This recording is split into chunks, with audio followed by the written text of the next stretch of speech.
Thanks for staying with us.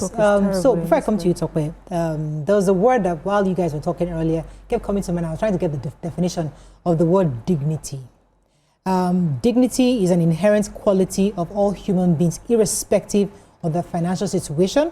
It encompasses the right to be valued, respected, and treated ethically. Now, where that comes in when it comes to the issue of poverty is because I have experienced situations where somebody who is poor understands where they are. They're not trying to be like you. And they like that you're rich. They like where you are. They understand what it takes to get there, and they realize that they've lost that opportunity. They will hope their children can get that opportunity and be, but they are not interested. Doesn't mean they are what's what I'm looking for. They are upset about your wealth or status. Doesn't mean that they value themselves. They value themselves in who they are because they have those values. But they understand that, okay, for my children to be like you, I'll give them all the support. So those kind of people, you cannot demonize their status, is what I'm trying to say. You cannot say because they are poor, doesn't mean that. So they are poor in certain areas, but they might not be poor in other areas, but they have value for who they are. So those kind of people must also be seen, respected, and understood. Nobody is disrespecting the poor. The Bible even says the poor will always be amongst us. Poverty is not a crime.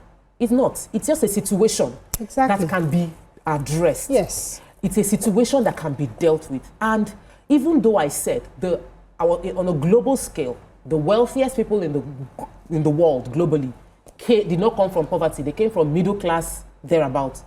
We've had stories within Nigeria where people came from poverty.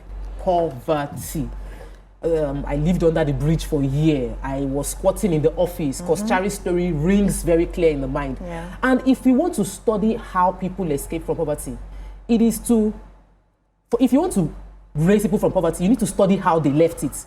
It was by education, not just education that they went to school. Because Charis will always say he did not go to school, but he went to school. He went to the school of understanding the trade. And a lot of Igbos have used it to escape poverty in their own culture. By education, via apprenticeship, they have broken the mindset of poverty. They have exposed the poor to the idea of you can be wealthy this way. You can buy, sell, keep the difference, multiply over and over again, and then multiply that wealth to take yourself away from poverty. It is possible. But it came from exposure and education. And I feel very, very strongly that if we continue to think that anybody poor is okay, that you can be poor, it cannot work, because until you are faced with a health challenge, until you want to buy insulin and the person dies because they can't afford to, in the country we are living in, there is no level playing ground for somebody to afford to say, I'm poor, but I have respect and I have dignity. Until that person needs to buy injection or needs to have an accident and they cannot treat them in the hospital, we need to talk about the fact that there is no level playing ground here. In some countries, you can have dignity in poverty. You can say, I don't have much, but I respect myself.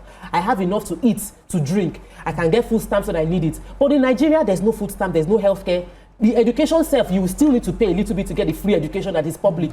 So we need to talk about how to take ourselves out of that place. Let me take this call from Daniel. Thanks for calling. You're live. Good morning, sir. Go ahead, please. Okay, good morning. I'm calling from Ojedu. Yes.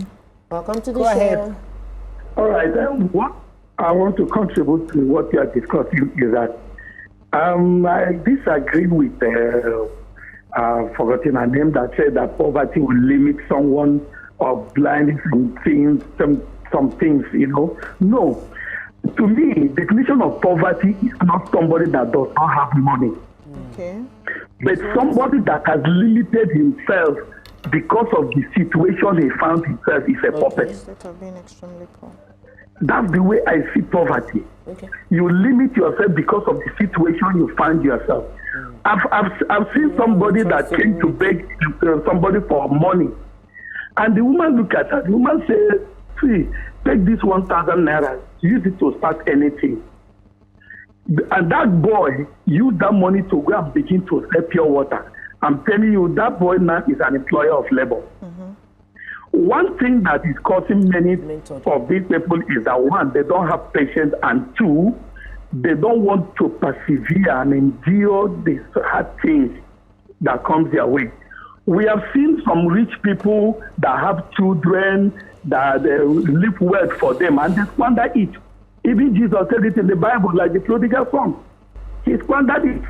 And there are some people that also have children that are from rich family, but the children say, no, I won't build my own life by my own riches. I want to have my own. And they made it outside their father's riches. And there are also poor people that didn't have anything that come from the scratch and they rise to the top.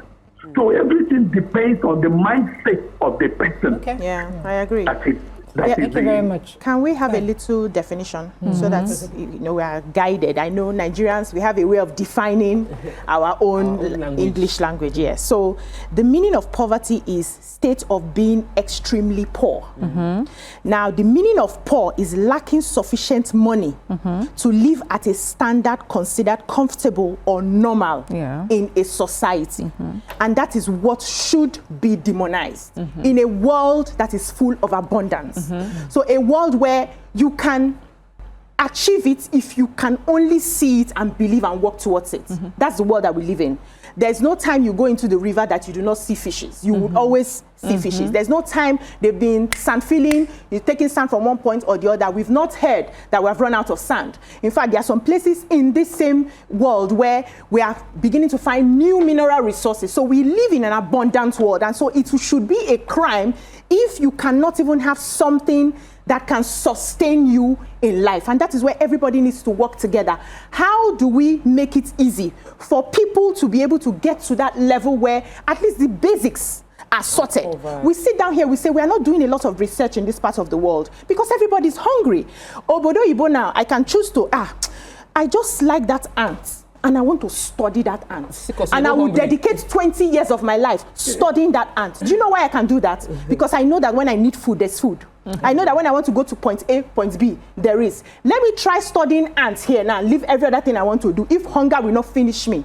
You rightly mentioned it. Sometimes we have issues, healthcare, we can't even afford. People have sat down and seen their parents die because they cannot afford to buy as little as the malaria medicine. And that's why we must demonize being poor and poverty.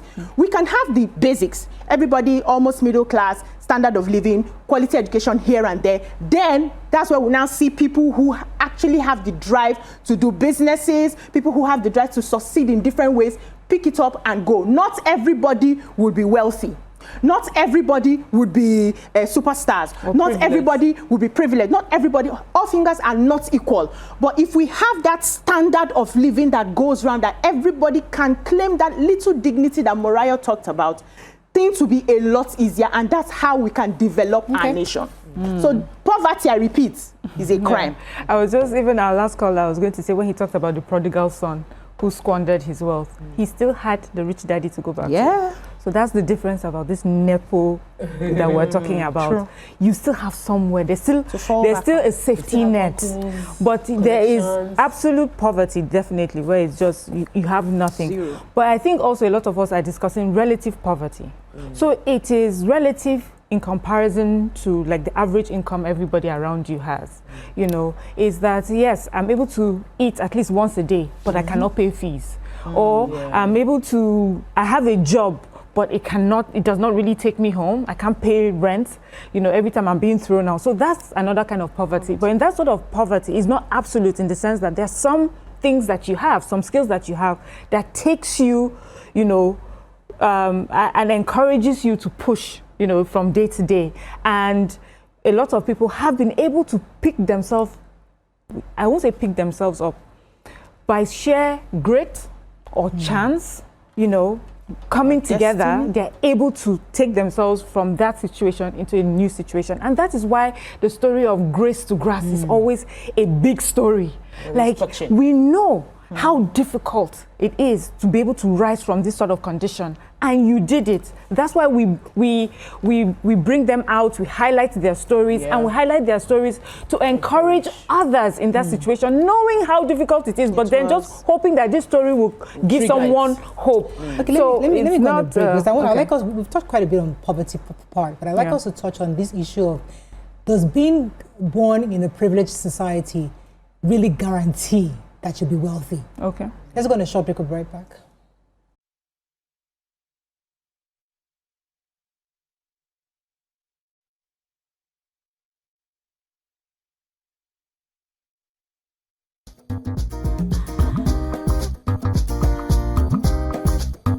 Stay tuned. Your View will be right back.